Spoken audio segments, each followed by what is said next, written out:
I want to understand, why did they fight rockets against us? What for? There was not any siege against Gaza. Biliyorum ki sesinin bu kadar çok yüksek çıkması. The reason why your voice is so loud is because you must be feeling guilty. When it comes to killing, you Israelis know a lot. We know that he is the most popular Muslim leader in the world right now. Why? Because he got up and walked out of a meeting with a baby killer, Shimon Peres. He got a hero's welcome when he went back to Turkey. Why they gave him a hero's welcome? Because he walked out of a meeting with a Jew who is a baby killer. And the Muslims like leaders like Erdogan. His position was very strong and brought honor to Turkey. Since the war on Gaza began, Erdogan has openly and strongly blasted Israel. Allah will sooner or later punish those who transgress the rights of innocents, he said. The elections center around one party and one man. Here in Istanbul, it's hard to escape posters of Turkish Prime Minister Erdogan, the head of the ruling Islamist party called the AKP. Polls point to a sizable victory by the AKP, and that would mean the third straight election win for a party that's worked hard to make one of the most secular Muslim nations in the earth more and more Islamic.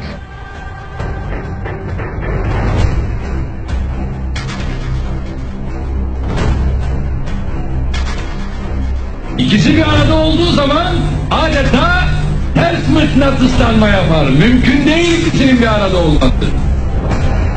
Durum böyle olunca ben Müslümanım diyenin tekrar yanına gelip bir de aynı zamanda da laikim demesi mümkün değil. Niye? Çünkü Müslümanın yaratıcısı olan Allah kesin hakimiyet sahibidir. Egemenlik kayıtsız şartsız milletindir. Bak, yalan. Koskoca bir yalan.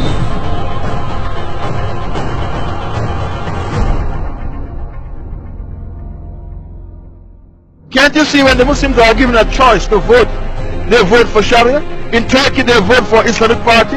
They don't vote for the party which is anti-Islamic. In Turkey they vote for the Islamic Party. The leader, his wife wear hijab. The Prime Minister wear hijab, his wife wear hijab. The President, his wife wear hijab as well. Abdullah Gül, both of them, the President and the Prime Minister, their wives wear hijab.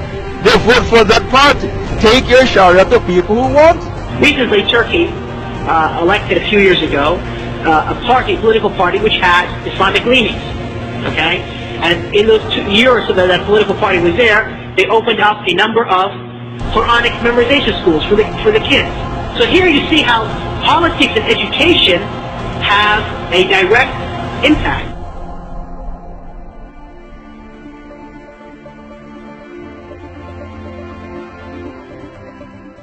The Prime Minister of Turkey has embraced Hamas, and Turkey has threatened military force against both Israel and Cyprus. Well, obviously, when you have a country that is being ruled by what many would perceive to be Islamic terrorists, that the United States is serious and that we're going to have to be dealt with.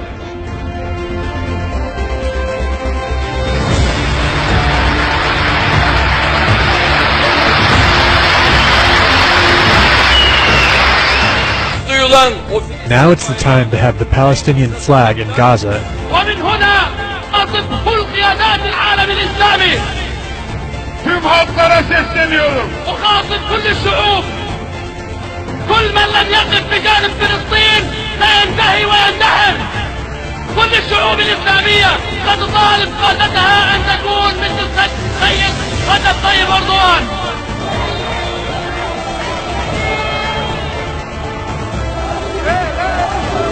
Erdogan, the Turkish anti-Semite and the Jew hater and the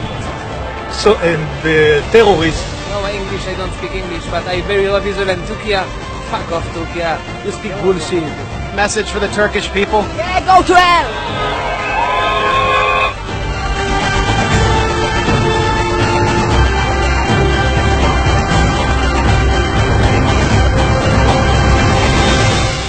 Turkey is the strongest military power, military might in the region. It's the second largest army in NATO.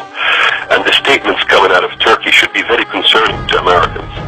Erdogan is saying 1.5 billion Muslims are waiting for the Turkish government to rise.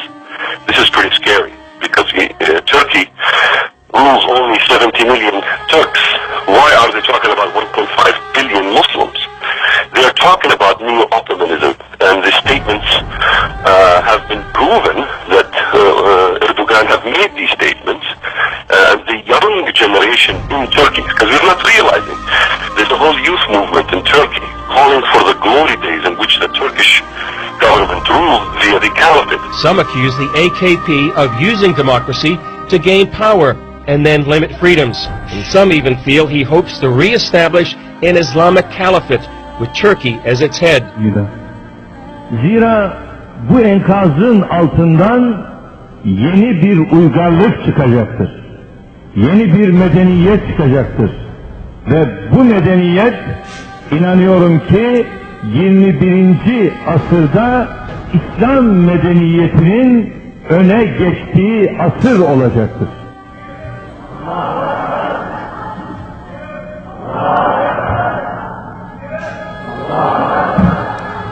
Görünen odur ki kimse bu medeniyet dalgasının önüne geçemeyecektir. Ve Müslümanlar bıraktığı yerden tekrar bu emaneti teslim alacaklardır. Bize göre demokrasi hiçbir zaman amaç olamaz. Demokrasi ancak ilmi noktada ele aldığımız zaman bir araç olduğunu.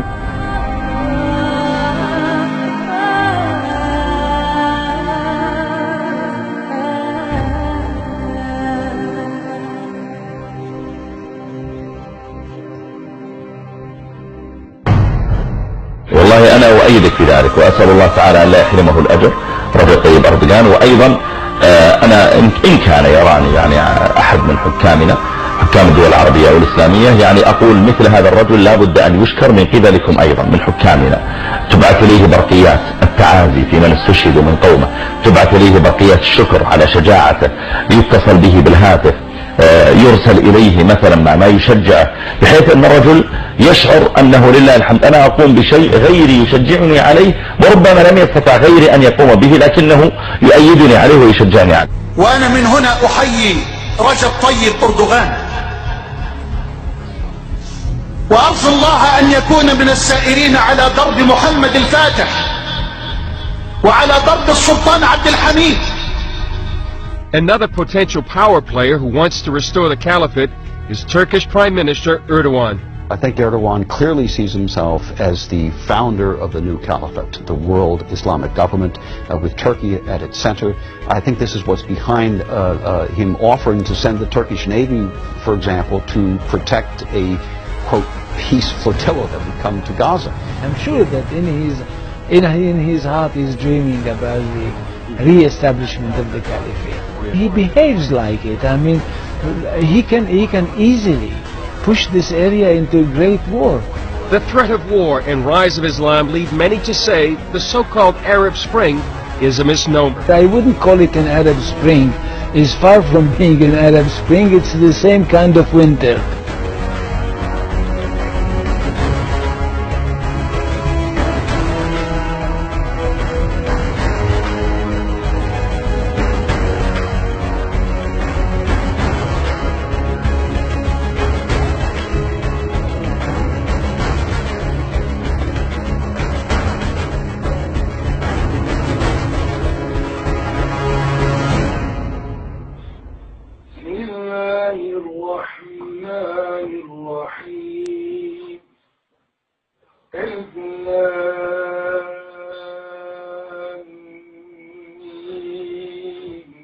ذلك الكتاب لا ريب فيه هدى للمتقين الذين يؤمنون بالغيب ويقيمون الصلاة ومما رزقناهم